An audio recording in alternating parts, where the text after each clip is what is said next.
Quand on identifie un con dans la rue, dans sa famille, parmi ses amis ou les fréquentations de ses amis, on a toujours tendance à se focaliser sur l'objet. C'est-à-dire qu'il y aurait une personne, un abruti ou une idiote qui serait vraiment la lie de l'espèce humaine.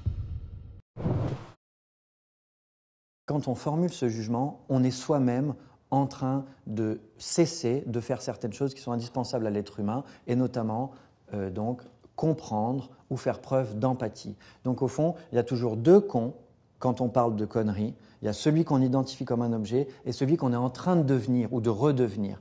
Il faut lutter contre les deux. Donc il y a un petit drame personnel à l'origine de ce livre-ci. Et comme j'avais donc un colocataire particulièrement peu respectueux et ayant des amis bruyants, il m'a été indispensable à un certain moment d'ouvrir la porte aux réflexions que la situation m'inspirait.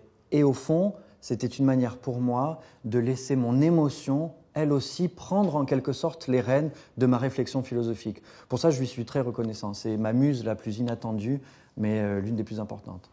Dans mon expérience, nous ne pouvons pas toujours nous libérer des cons, soit par le mépris, soit en les oubliant. Oui, mais quand c'est votre supérieur hiérarchique, vous allez le voir tous les jours. Quand c'est la personne avec qui vous êtes marié et que vous voudriez plus fréquenter, mais en attendant, voilà. Ces situations-là, en fait, nous imposent de faire avec. Que faire des cons ? Évidemment, on a envie de dire, envoyez-les sur la Lune ou n'y pensez plus. Oui, mais ça n'est pas toujours possible. Donc c'est cette nécessité de faire avec qui est au cœur du livre et qui nécessite que nous inventions des techniques pour justement les accepter. Parce que moi, par exemple,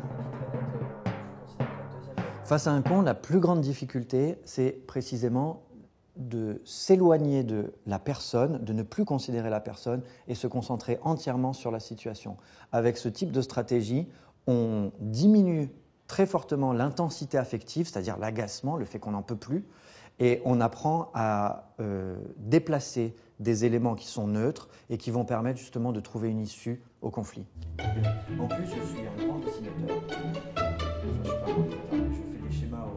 On peut dire que la connerie a, pour ainsi dire, augmenté d'une manière algorithmique, justement du fait que si vous êtes en colère, vous allez trouver d'autres gens en colère qui vont en fait vous enfermer dans votre colère et dans ce que nous appelions le naufrage interactionnel. Vous allez continuer à vous naufrager avec d'autres naufragés.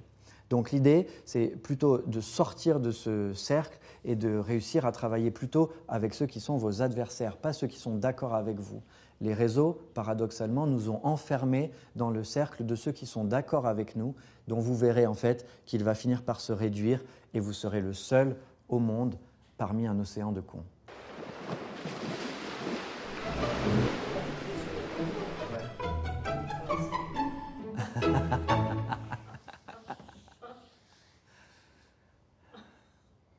Une bonne question, c'est une question conne. C'est-à-dire, c'est une question qui place celui qui la pose dans la position de l'ignorant. Et justement, l'un des propos du livre, c'est que nous apprenions tous à se positionner dans cette posture de l'ignorant et pas justement de celui qui sait ce qu'il en est de la morale et du bien et du mal et qui va donner des leçons aux autres. Apprendre à recevoir des leçons des autres, c'est la grande proposition du livre. Et quand on est face à des gens que l'on juge moins intelligents que soi, c'est très difficile de rester intellectuellement humble. Or, c'est indispensable parce que c'est justement ce défaut d'humilité qui fait des gens les plus instruits des parfaits cons. J'ai trouvé qu'il y avait une rupture entre les deux.